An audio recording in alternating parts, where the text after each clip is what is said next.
welcome to another episode of CEO Conversations, the private practice podcast. It is Brandy Mabra here.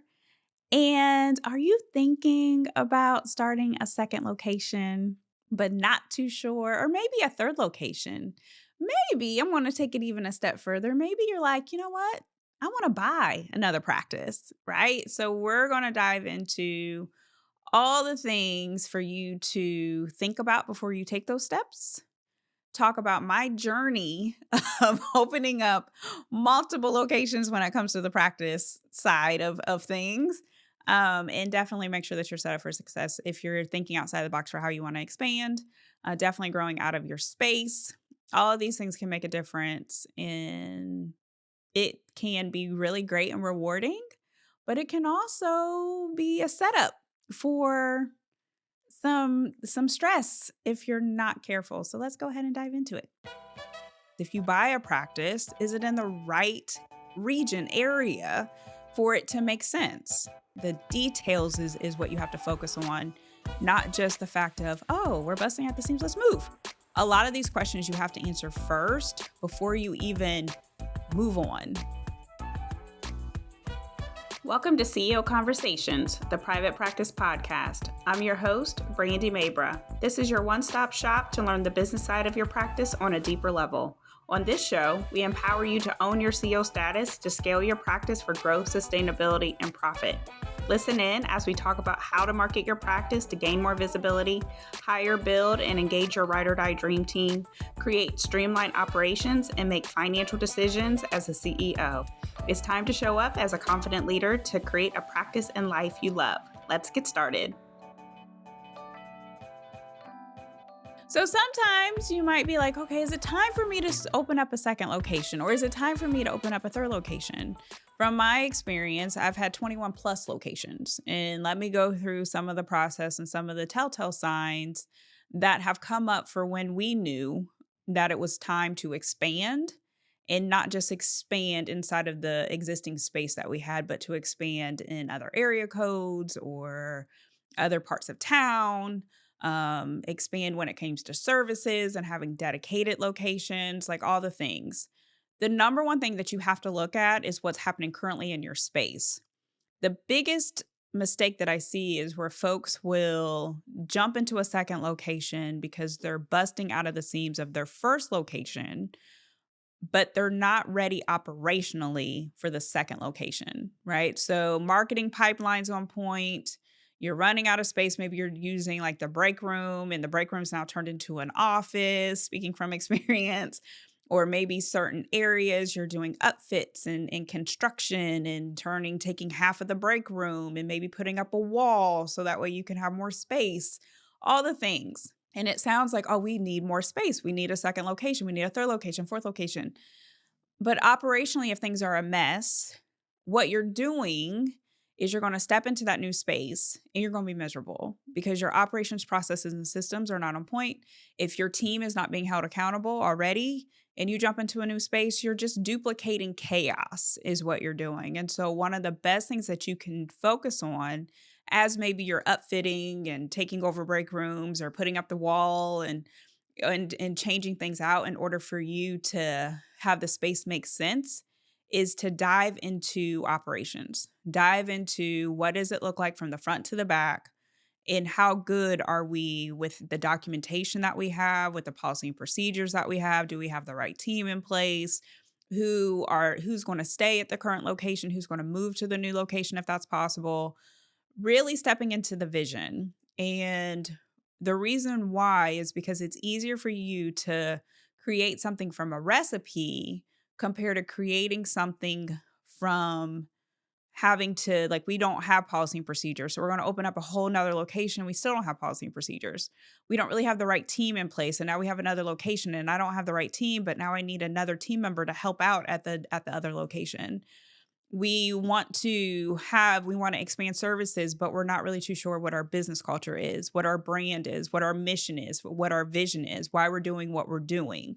A lot of these questions you have to answer first before you even move on, right? So there's a client that I work with, amazing client, amazing team, and her methodology to scaling is buying practices.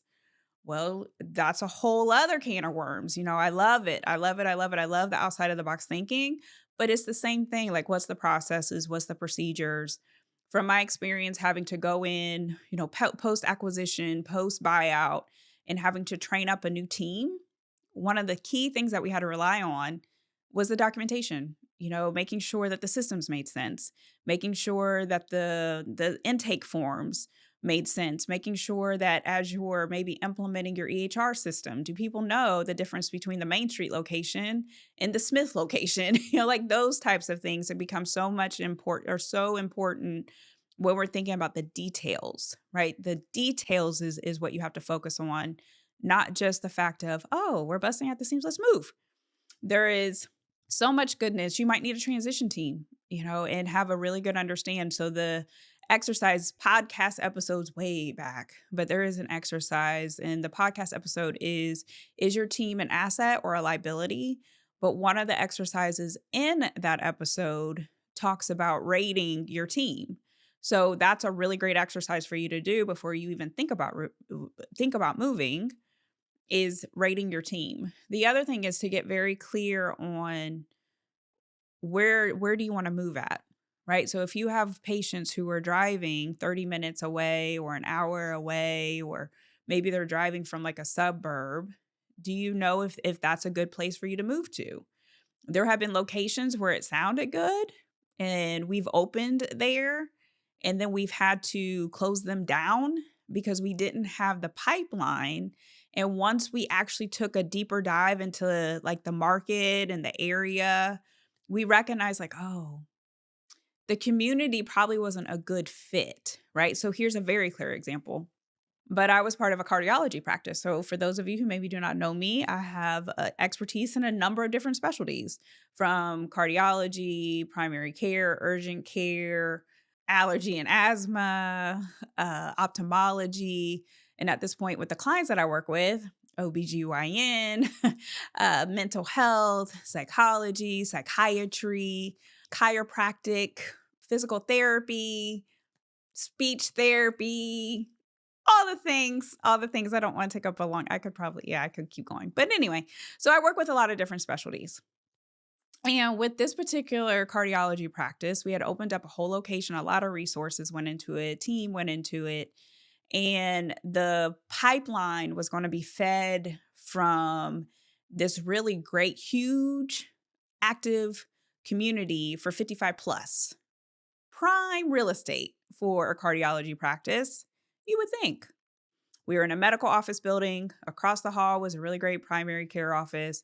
And so the primary care office was booming. They were busy. Our schedules, not so much.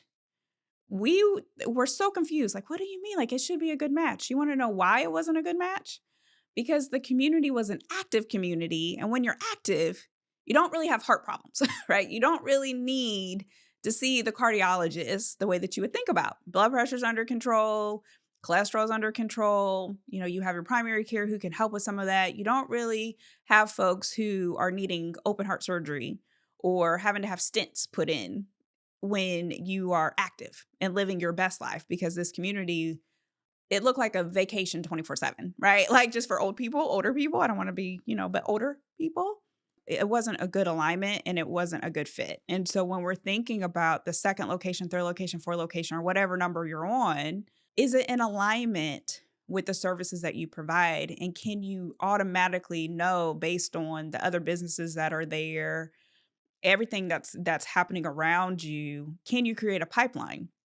Hey, private practice owner, I have great news. Private Practice CEO is officially open for enrollment. So if you've been sitting at your desk frustrated with the business side of your practice, not too sure what to do about your team dynamic, haven't looked at your numbers in a while, then this program is for you. Inside of Private Practice CEO, we're all about you scaling your practice for growth, sustainability, and profit, making sure that we are setting you up for success.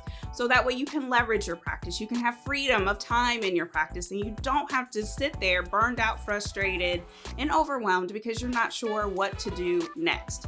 If any of this sounds great to you, then I want to make sure that you apply today because the program is phenomenal. We have amazing testimonials for practice owners who have been able to have more structure, able to make more money, being able to lead from a place of empowerment, and definitely been able to leverage their practice to go after more. So click the link today. The other piece of this is folks who have luxury type brands or where they want to do more self-pay, concierge type medicine, where folks are going to be coming out of pocket and you've put yourself in a community that maybe doesn't like to pay cash.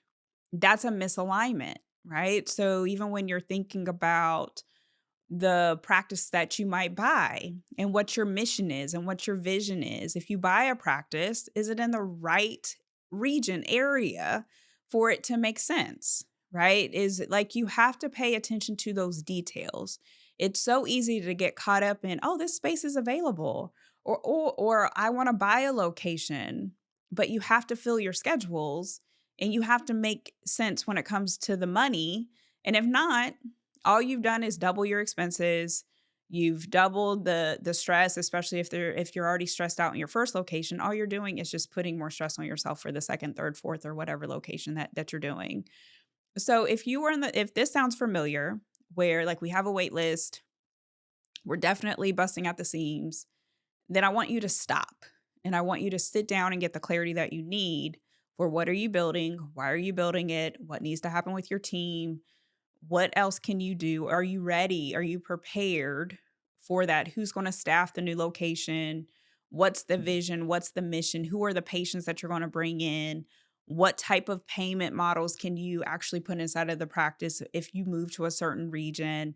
Like you have to start to think about what other businesses can you partner with. So even if you're out looking at real estate, your realtor is going to tell you, "Oh, this is amazing. This is so good." And nothing against the realtor. The realtor wants, they should be an advocate for you. But also we have to remember they don't have the same type of skin in the game as you do, right? They have commission. So one of the best things that you can do is actually talk to other business owners within the area, right? So how easy is it for them to market? Is there a community that's already there? How easy is it for them to get business? Is it a busy area? Is it a not so busy area? For the folks who are looking for other healthcare partners, are there other healthcare partners that are readily available? So if you're moving into a medical office building, is there partnerships that are already coming with that, right? So a couple episodes ago, we were talking about referral networks. Can you build a referral network if as you're doing your second location, third location, or fourth location? Is that possible, right? And if not, then keep looking, right? So don't move for just the sake of moving. And it's almost like hiring. You don't want to hire out of desperation. You don't want to move or open up another location out of desperation, or you don't want to, jump into a strategy that maybe you're not ready for, or a strategy that maybe you didn't think all the way through. And you are now in a place where you have to spend more money, lose money, and you're trying to clean things up. So practice open, closed, and it's a waste. It's waste, and it's heartbreaking to have so much work go into something and then you have to shut it down. So that is all about, locations and things. And so if you're in a place where you definitely need help, if you're in a place where you aren't too sure what you need, then you need to have the right partner. So you should always have a really trusted real estate person that you're working for or working with. So even if they're residential, having commercial. So if you know a residential person, ask them if they have any commercial folks, or sometimes people do both. They kind of keep an eye on both markets. So making sure that you have a trusted person. Other thing that you need is a lawyer. Making sure that the contracts make sense, or if there's anything that you need to, when it comes to leases, that the leases are, if you need to get out, so if you're signing a 10-year lease, can you include a clause where if something happens, you can move to a bigger location, or you can move out, or you can make a change? And so making sure that you have the right partners. Your accountant, what is the budget? Making sure that you can afford the upfit, right? Are there any kind of incentives that come with this? So like if you are having to remodel and do changes, will they pay for it? How much will they pay? Who are the partners that you can bring on board when it comes to that?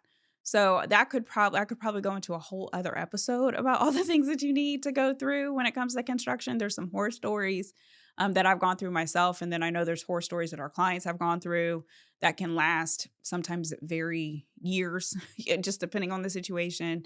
So you just want to make sure that you're set up for success. And it can, like when you say it out loud, like, oh, I'm just going to open another location. Sounds good. But if you're not set up foundationally, then that is where the foundation will crumble as well. And you work too hard. You work too hard. So that is this episode.